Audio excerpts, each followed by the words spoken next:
Hi everyone, welcome back to a brand new episode of TheOutlier Podcast. We've got Theo with us. Theo, how are you doing? Hello, how are you? Thank you so much for having me. Pleasure, Theo. So this is an absolute pleasure for me to have you in the conversation, and it's always fun. I'm very sure Theo does not need an introduction per se, but still, I'll try to do some justice to our introduction if possible. So Theo, in my two cents, is a fintech visionary. She is founder of Unconventional Ventures, uh, an author. We'll talk about what she's doing, what fun things she's doing for the podcast. And a long time friend, right? So we've been chatting like almost for 1.5, 2 years now, but we've never met. Like we met, I We think, few once in did. my 2021, right? It was We like did. That long was my back. book signing. Yes. I remember that was Yes. my 2020, but we need to find some time to actually catch up, and just chit chat. That's still pending. We'll make it happen. Don't worry. Yeah. So, ladies and gentlemen, that's Theo for you. I hope Theo did some partial amount of justice to your introduction, right? If you want to add anything else, please feel free to add. I think the actual fintech visionaries might be offended that you're actually calling me a visionary. I'm just me. That's typically how I introduce myself. People say, "Who are you, Theo?" I'm like, I don't. I ask questions, I cause trouble. I ask more questions, and I cause more trouble. Um, Absolutely curious about everything that happens in banking and tech space, and I am not a banker. I think that would be a perfect way to introduce me. I'm not a banker, never have been. Don't hold it against me. That's like a disclaimer, right? Before we start the podcast. See, guys, I'm not a banker. Whatever I say, take it with a pinch of salt. And isn't it Exactly. same for me? I've never been a banker ever in my life. Exactly. But I'm a user, right? I'm a user of banking services. I'm a user of fintech services. I've been a builder for as long as I can remember, so that's my perspective. That sounds perfect. That's a fresh perspective to the podcast, right? Someone who's not a banker but who's an end consumer and is, I would say again, honestly visionary because I mean I strongly believe in that. Right? Whatever your opinions are, I value them. They're really important to drive the ecosystem around. So here I'll start with one quick question. So what inspired you focus on fintech and what has been your passion that has kept you doing for years now? Ha ha, that's a good question. So I ran into fintech. Fintech literally just happened to me. I wouldn't say it was a conscious career choice. I spent 20 plus years in telecom, building systems. That's my thing. I love to build systems. So it was BSS, CRM, OSS systems. I did the whole gamut of telco from landline for any of you guys listening old enough to understand and appreciate landline, all the way to MVNO, to CLAC, to wireless, high speed wireless.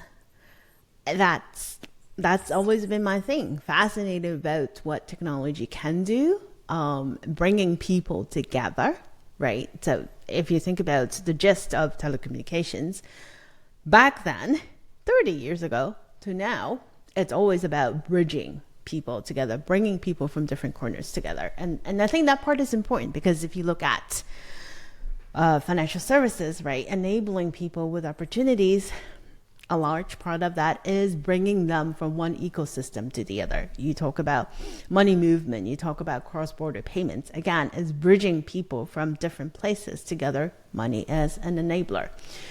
So I think we got that part in common. But so long story short, it was back. This was a while back. A friend of mine from my telco days called me and said, "Hey, we need someone to help us look at innovation for older adults." Working in a huge nonprofit in DC. I'm like, oh, fascinating. Okay, we can probably do something around that. And so that started my journey. A year in after that, I realized that as much as you can tell people you need to live healthy, you need to have a healthy life, you need to exercise, you need to eat healthy, you need to do all these healthy habits. And you can load them up with any IoT devices, anything, just to keep them safe. At the end of the day, only one thing matters: money. If someone is working 3 jobs, you can't tell them, hey, you need to eat healthy. When are they going to have time? If they get off their shift at midnight at a bus stop, you know what's right by the bus stop? A McDonald's. When you are making ends meet, you have no money. You have a limited amount of resources and a ton of responsibilities. What do you go for? Fast food, right? So a lot of the things that we see in our society in the US, and I would challenge anyone who say it's the same in everywhere in the world, is not, because I've lived in different places. In the US, people don't wake up and decide one day they want to be poor health or poor money wise. No, everyone aspires to be a better version of themselves. We all aspire to, weigh less, more healthy, live longer, be richer, any of that. But there are circumstances, there are happenings, there are things that are outside of our control, is how our system is set up, is how our society is set up, that prevent them from taking that next step.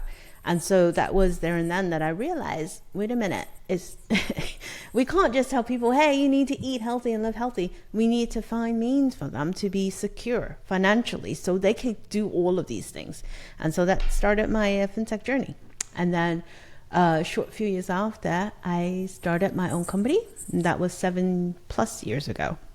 And still focusing on how can we use technology to help people attain a more secure financial future and brought into financial inclusion, how we can use technology to bring more people not just into the formal financial services ecosystem, but use that to build up the next step, right? Because access is only a first step.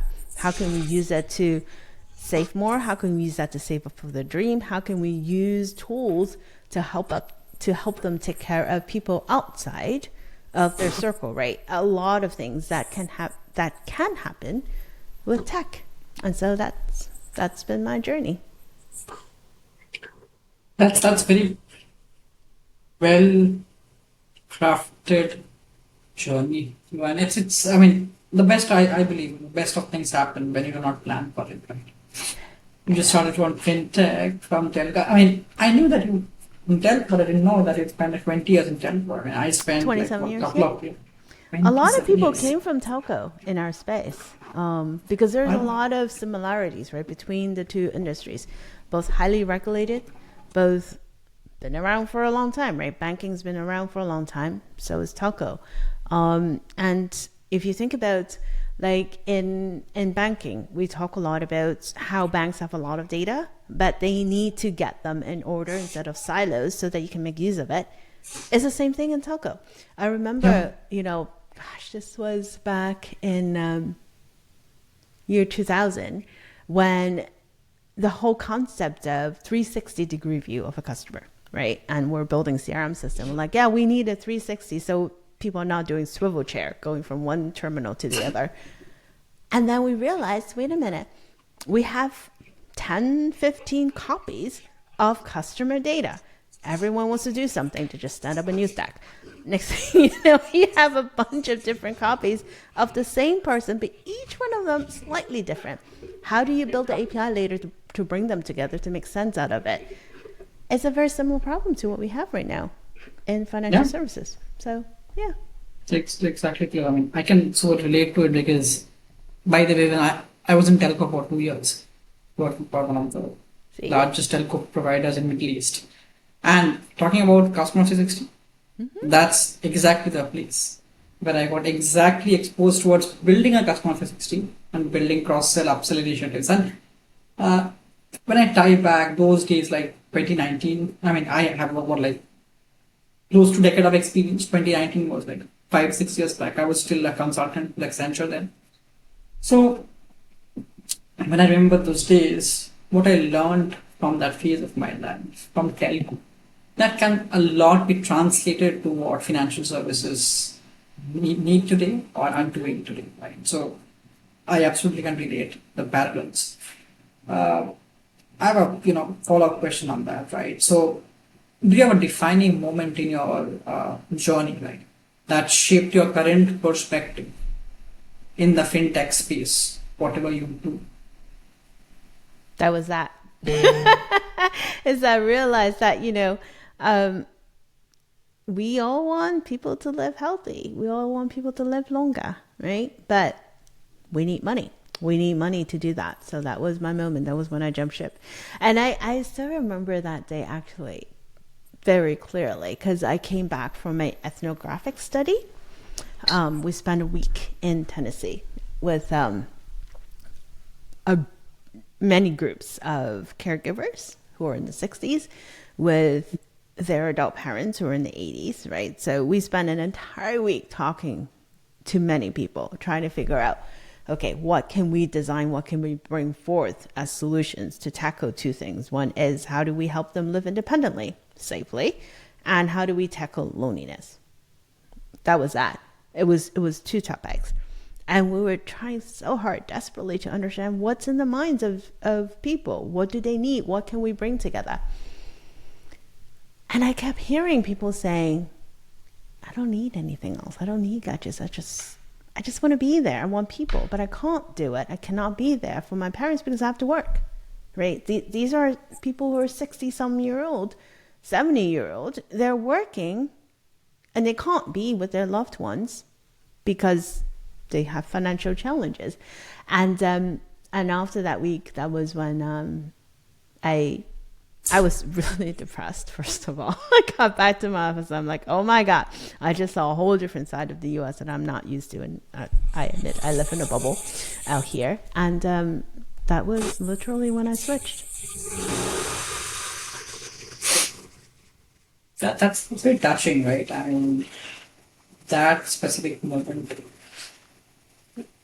influencing this much in whatever you do today. I mean, It's that's I people. would say it's people. It's a trigger point that somehow it happens that yes, I want to go and do it. I mean, very similar with you, right? I never knew what credit unions are till like a couple of years back. It's a funny story. So when I came to this country, I was not getting credit cards, right? Because I was new with zero credit history. They didn't want to check my credit history back in India, right? So I met a credit union CEO in a train while traveling to Boston, and this kind gentleman explains it to me what credit unions are, and I was amazed that yes, do you guys? My question was very simple: will you guys give me a credit card? Yes or no? If you guys are giving me a credit card, then I'm a fan. Otherwise, I'm not. So that was my introduction. So that was my trigger point of actually thinking through. Let's do something that is more meaningful, that is more community focused, right? So this is so well relatable, that we need trigger points in life to make those tectonic shifts, right? So talking a lot about shifts, you are a avid reader, you're an author, right? Everyone loves to read your books. Thank you for gifting me one of your books, the second one. Uh, Firstly, thanks for that. Now, I think not a lot of people know that Theo is on the journey to publish her third book in quarter 1 of 2025. So that's the news.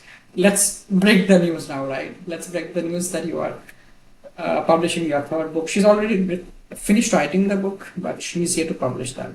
So Theo, this is a question like I would say a news correspondent, right? The nation wants to know. The nation wants to know what Theo is onto on our third book. I won't even disclose the name because that should come from Theo. So Theo, I want to know, my audience wants to know what is your third book about, and let's talk about it. Awesome. Yes, breaking news. I wrote a third book. It is being edited and to be published first quarter of 2025. I did not plan to write a third book so soon.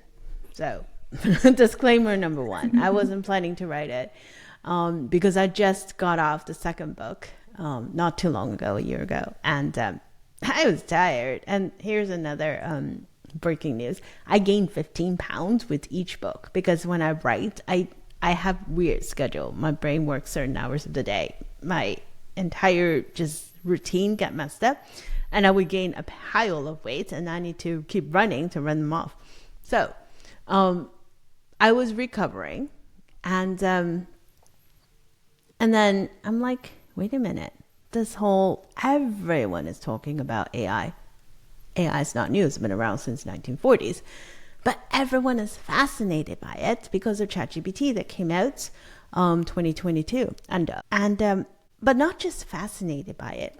People can actually use it and touch it and feel it, right? Which is very different than previous cycles of AI, apart from, your little Batman and, login, which is not sexy, it's not fun. But now you can use it to create things. You can use it to read things. You can use it to summarize things, draw graphics, do a lot of things that people were not able to do before, which is a great thing. But then at the same flip side, we're also using it in ways that really should not be using it, right? Because the tool does have limitations, but not enough people are talking about it. So I felt like there was so much hype, and there's still a lot of hype, and we are not thinking through the application of the technology enough. And I felt so strongly about it that I decided that I was going to write a book about it. So the book is going to be published by Palgrave Macmillan, and it is going to be coming out first quarter of 2025. It's called Banking on Artificial Intelligence, Navigating the Realities of AI in Financial Services. The focus of the book is broken into 3 parts. The first section is a lot about setting up the background, how the technologies came about from 1940s all the way through, and technology and healthcare and different applications of sorts. And then talking about how AI has been implemented in financial services before the current craze. And then the second part of the book is about why we have the hype, and how the technology can do things and create risks in our industry, in our society, that we need to think more about. So it talks about standards, talks about risk management framework, talks about implications of third-party risks. Because, I keep hearing people saying, well, we're just going to sit here, we're not going to do anything. But here's the problem. Even if you don't do anything, things are happening around our industry, right? So we heard about deepfake, and deepfake is getting more and more serious. It will impact, and it has impacted end users. It has impacted businesses. So as an industry that safeguards people's assets, we need to know how we can counter it, right? So even if you sit there and do nothing, it's still happening to you. So it talks about, things that we really should be thinking more about. Inclusion, that's a huge aspect, because if you look at how, the industry has transpired, and you look at entities that can leverage AI, those are the entities that have access to data. Those are companies that have access to people. Talent is huge. Those are also people who have access to resources, money, water, electricity, right? So if you project that out and you look at the current ecosystem, the big tech players who have benefited a lot from Web 2, they are the ones who have and will be able to benefit from from AI, because the Microsoft of the world, OpenAI, which is funded by Microsoft, Anthropic, Google, Apple, all of these are big technology players that have the resources, who can attract the talent, who can attract the funding and everything else to leverage the tech. By the same token, on the flip side, you have the big banks, the JPMs of the world, the Bank of America, the Cap One. All of those, again, are big institutions that can afford to bring in the people, who can afford to file the patent, do the research, create new solutions, and leverage that technology. So my question becomes, what about the rest? What about the rest of the countries who are not Western language based? There are over 7,100 languages, living languages, being spoken in the world today.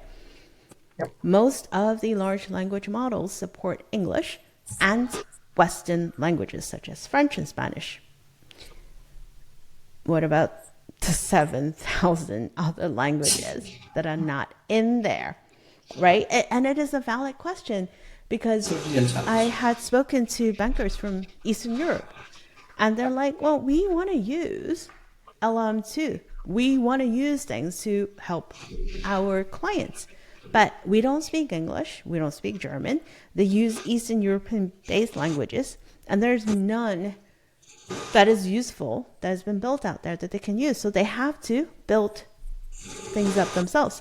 We had the same challenge in Asia, right? The government of India had announced recently an initiative to build up their own language models to support all of India's diverse languages.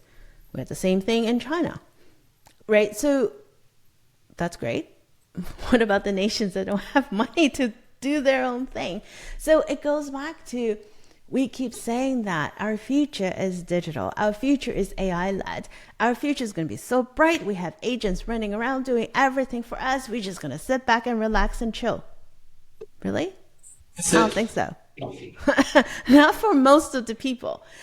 So that was what fueled the book. I felt so strongly about it that I love all of the glossy aspects of what the technology can do, but we also need to know what it can happen if we're not careful about the future path that we forge.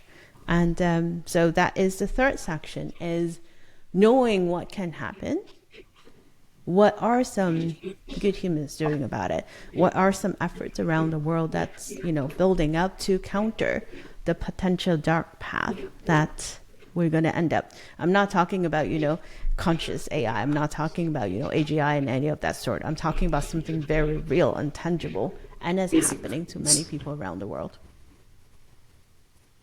So this was so relevant, right? I mean, you hinted upon a point that yes, I mean, China and India are building their own LLMs to make it viable to its local language, local market. What about other countries that do not have the resources for that? That's something to ponder on, and maybe a discussion over a coffee. Literally, it's like we can go on for hours talking about the future. Oh yeah, I can talk about that for hours. But it is a huge challenge. And then we have a fragmented world to think about, right? We think about how AI as a technology can bring forth a lot of good opportunities for us to discover, vaccines, for us to, probably create a more secure future for everyone, only if we're all willing to work together. But that's not the state of the world right now, right? You have the EU AI Act, where Europe is moving forth more towards the consumer protection side. US was, but I'm not sure about the future, right? So if we do deviate and move away from it, are we creating, yet again, multiple silos of a digital future? And when all of the alliances become fragmented, we will truly create a race, and it's not going to be pretty. And you can see glimmers of that happening, right? Where there are sanctions against certain countries, where things that, you cannot export, you cannot import. It's not the vision, nor is it the future that I would like to see for my children. You think about how internet was created. I was in high school and going to college, and there was this thing like the internet. Oh, wait a minute! You can actually send emails to people from a different part of the world. You can bring researchers together to collaborate from different parts of the world. That was the original idea of the internet, to bring people closer in. And I feel like we're going towards a future where we're breaking people apart. That, I strongly believe that there needs to be more collaboration across bodies, entities, or nations, right? I mean, I was just talking yesterday. It might be very off, but I was just assuming, right? If Gen AI is another fancy object everyone is chasing. I mean, I can literally tell you, because we are not sayers, we are doers, right? I mean, you've done analytics, analytics for years, and now everyone, I'm surprised, right? Suddenly analytics is termed as AI. I'm like, okay, interesting. So let's talk, let's AI, right? Now whenever I go and talk to people, I translate myself as an AI translator. I was like, okay, am I an AI translator? Am I a data translator? That's what I understand data. So I have with my 2 cents here, I have a prediction that if the impact of Gen AI is X, right, the amount of money that you would spend in regulating generative AI, in having generative AI compliant, that will be at least half of X, right? And there are multiple discussions that are happening across how to regulate generative AI, because like take an example of deepfake, right? Identifying a deep image today. I was just looking at LinkedIn a few days back, and whenever you upload, for example, an image that's generated by LLMs, LinkedIn tags it, right? Identifies that image generated by AI.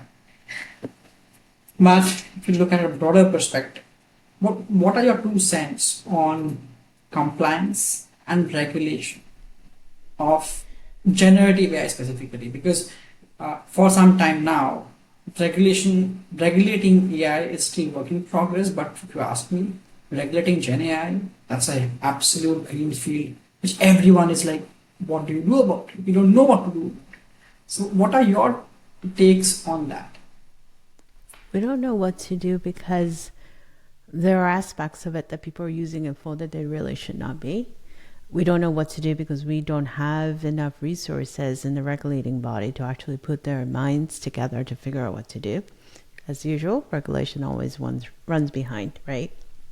Yes. And then there is also the question around motives and intention. If OpenAI did not release ChatGPT in the wild, when they did, with that little disclaimer that says this is beta, use only, which everyone ignore, I think we would have been in a very different place, because back then Anthropic actually have their model ready and they chose not to release it because they were worried about potential repercussions, because we do not have the safeguards in place. Now there are two camps of thoughts, right? Some are like, well, we should let it go and not restrict it too much. Well, yeah, in some software, yes. But this is something entirely different. And I'm of the camp that I think we should have done things more responsibly, because their action has triggered a race, literally a rat race, amongst the big tech players as well as amongst countries. Too late now. It is what it is, water under the bridge. So I think regulations is absolutely needed in the area of generative AI. And I think we also need to be cognizant and come out with guidelines on what we can use it for and what we should not use it for. For example, compliance. You can use it to read documents. You can read it to create summary, as long as you keep human in the loop and verify and validate later. That's all good.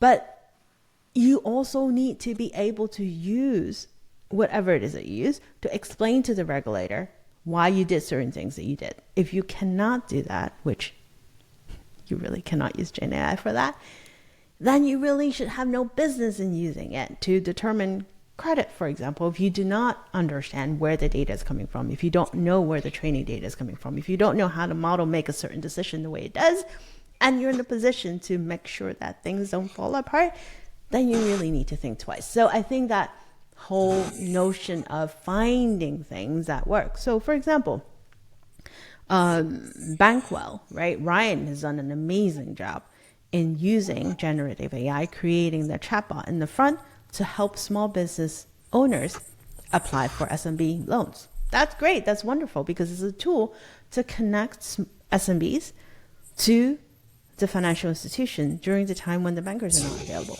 That's great. And have a loan ready file, again, for a human to validate and inspect before you extend the credit.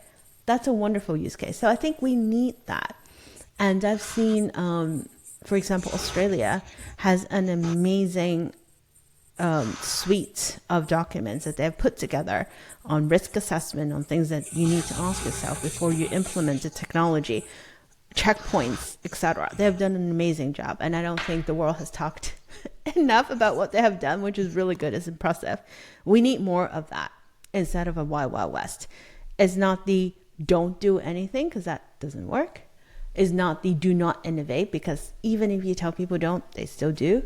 There's a whole concept of shadow IT that is very real. So, but create the safeguards, absolutely. Create a boundaries, a sandbox, if you will, for people to experiment. Some jurisdictions are doing that, right? Singapore, Hong Kong. They're both saying, all right, we're not going to put new regulations in just yet, but let's put a sandbox in. Let's create the guidance so that you know the boundaries of where you can play. And I think that's essential. Absolutely, Chris. That was to the point. Absolutely. I mean, the worry that I have, I feel you have the same worry. Let's see what the future unfolds. Right, it's still brand new. Like, multiple use cases that needs to still go from a POC to a production level is what I see. Still needs to be experimented and regulated first. But it's a broad Pandora's box. Like one. I mean, in the interest of time, I know. One. I mean, we spoke a lot about AI. I mean, the background from where I'm coming from the question is like I was just chatting with one of my friends a couple of days earlier. So what I was discussing. I think the first inflection point was when internet came. That's like the earliest. Then one was the .com bubble, right? So I think those two are the inflection point personally that I think. I mean, I was still in school. I was a kid in the inflection time. I was still, right? Let's face it that way. The third inflection point, I thought it was blockchains, but it was definitely not. As far as I know, what I believe the ecosystem is. I think the third inflection point is to be available or ready to be consumed by a citizen data scientist is what I call it, right? Because people are now all fancied about AI. Because I mean, when I was building risk models, people didn't even care. Two shits. People were like, you're a nerd. Let's not talk about it, right? It's like, okay. But now when you can, talk to the chatbot, you're still feeling that yes, I'm a part of the revolution. So I believe that the third revolution is OpenAI democratizing it. Obviously not making it open source, but democratizing it. The usage of generative AI. Right? So on the basis of that, I mean, I have a question as a whole, Theo, that talking about defining moments, right? What is your prediction on one significant change, right? In the financial services industry over the next 5 years that you think will completely change the ecosystem altogether? What are your takes on the next big thing that might happen? 5 years is a very difficult long question. time. It's a difficult question, Anna. Yeah, no, I don't. I genuinely don't know. I think if we look back in our industry, and the fascinating thing about our industry is that it's very localized, right? So if you talk about financial services innovation, what happens in the East is very different than what we see here.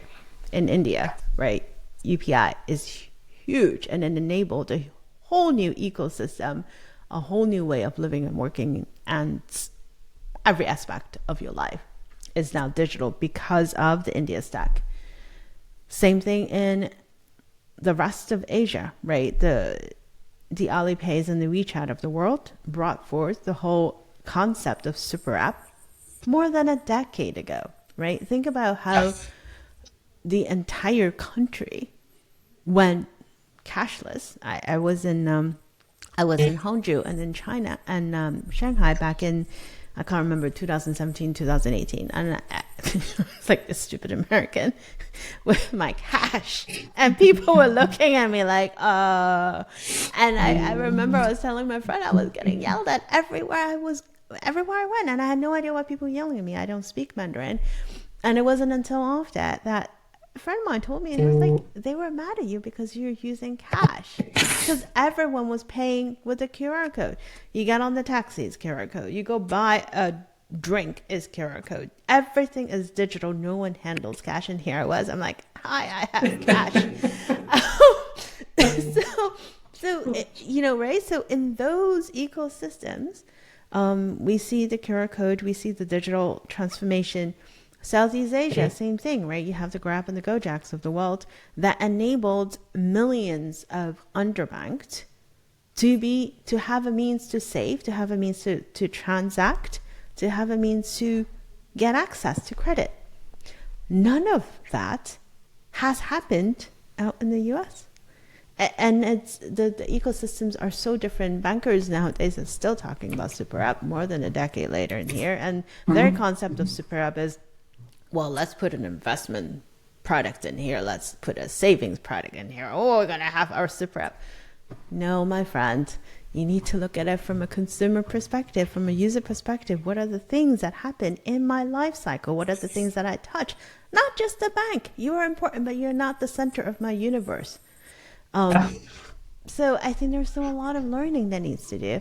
My bold prediction, I won't say 5 years, let's do 3 years. My bold prediction is nothing's going to change. That was pretty funny enough. I know you were probably looking for something else, but I don't know. People might say we'll go branchless. No, I think we still need branches. It will serve a different purpose. For sure, but I think there are still things that we need human touch. Just like how, what was it, like 4 years ago, we're like, we're never ever going to go back to in real life experience because everything is on Zoom now. No, I prefer seeing people in real life, having a conversation, walking down the street, grab dinner, share a bunch of laughs. I mean, I did that recently in London, and that's way more fun than doing this through the screen, right? So I think as humans, our needs haven't changed. The means of delivery might change a little bit, but no, I think we still need the same things we did. I had a good friend of mine who told me that maybe a year ago or something, she went back to India to see her family, and she said she went to the branch. She did a lot of things that, back in the UK, she wouldn't have thought about, right? So everything is like digital. She wouldn't even think about going to a branch. But then when she was back in India, she went to this branch and she did all of these things. She's like, it feels so refreshing to actually have a human helping you out and get a lot of things done. She's like, wow, that was absolutely nice, right? Yeah. So I don't know. I don't think things going to change much. That might not be a bad thing. I don't know. I would say, I wouldn't mind, right? Already you changed so much. To your point here, the UPI story of India, right? So it was just opposite for me, right? I was in India for some time, then again Dubai. For India, literally, you call these small vehicles as auto rickshaws, right? So basically, you just hop into one of them and just go from point A to B. These are like shared rides, right? Like the Uber shared rides. Literally, an auto rickshaw nowadays, or a simple street vendor where you go you buy a street food, a fast food, or even the minimum to minimum things, right? Literally, there were pictures. It's not a right thing, but it's like for fun. There was a man who was actually trying to sell, or I think ask for some financial aid down in the streets of India. That person was very clear. I don't want cash. If you want to pay me a tip, here's my QR code. Scan it. Yeah. So that has been the evolution ever. When I came to New York, I was surprised to see that there's nothing of that sort. People still do use cash, right? So I know. 20% of small business transactions are still done with checks. 20%. Yeah. Think about that. Right? Right? This is like. Yeah, go ahead, please. So, we'll probably see faster payments. Yeah, okay. We might see, a few more open banking, yeah, okay. But anything of the nature that we have seen out east, no, I don't think so. I'm jaded. I don't know. No, I mean, I'm on the same page as of yours. Theo, I have one parting questions. I know I promised that we'll do a 25 minutes episode, but this is going way beyond 40 because we just love talking, right? Just love talking and sharing our experiences. So, one last question, Theo. If you wouldn't have done fintech, right? What would you have? What would you have done apart from fintech if that was not your calling? Maybe a few years back, would you have continued in telco and done something else, or something very different? Trick question. I don't know. I really don't know. I didn't. I don't think I ever planned out my career path. This is like really not the best advice I should be giving to anyone.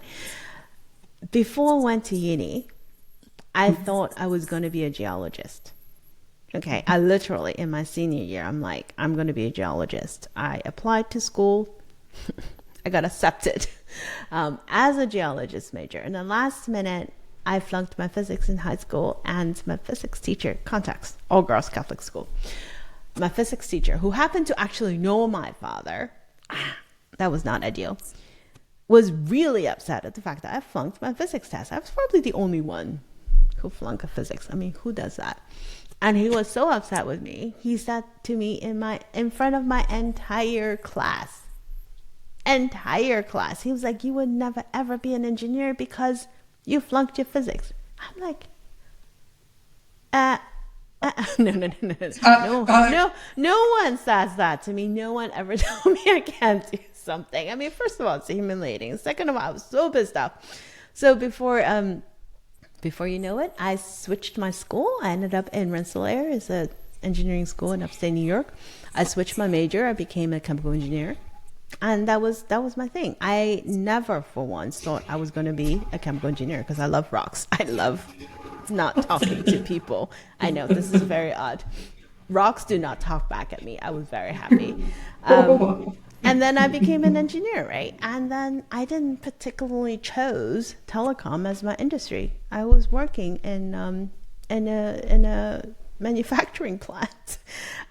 So things just happened, and I happened to stumble to DC, and I happened to be in an internet company, and then that bomb happened, and then I found myself at Telligent, which was a CLAC at that time, and then the rest, it just happened. Like literally, telco happened to me.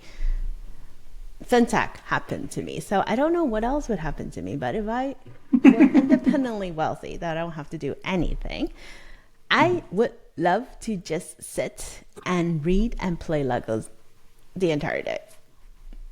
Case in point. But obviously, that can't happen. So that can happen, so hence fintech happened to you. I mean, these are backstories, Theo, of school days, which I cherish. Even, I mean, not a lot of people know. I was almost, so in India, what happens, you rate someone out of 10, not out of which. So I was almost a 5-pointer, right? I was getting like higher 5s and lower 6 out of 10, right? During engineering. I mean, so I decided that, again, same story, right? That, okay, I realized in second year of engineering, I wanted to do mass communication, this journalism. That never happened. And hence this happened, a podcast happened that we're talking right now.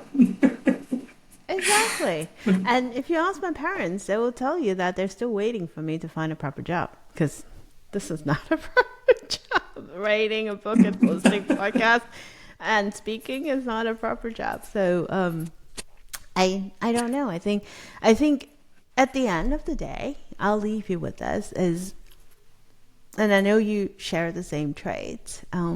Just be curious, right? Stay curious, because you never know what will happen. You never know who you'll meet. It could be a chance encounter. It could just be you come across something you read on the internet, but keep an open mind, and stay curious, because there's tons of things out there that you just never know, might just be right around the corner.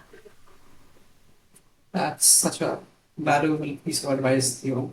I always look up to you. You know that. You Because make me feel old. Thank you. I am actually past the half century mark. that's that's fine. Okay. I'll wear the elder hat next time. Theo, this was absolute fun chatting today, right? So this was great. Again, thank you for spending 45.36 minutes with us, with You're me. counting? But No, thank no. you. Anyway. I can see I can see that on my screen. 45.45 right now. So thank Right. you, Theo, so for spending these minutes with me. I appreciate, and again, in a very Indian way. Thank you. Namaste. Thank you. Thanks so much for having me. Thank you, Theo. Have a good one. Bye bye.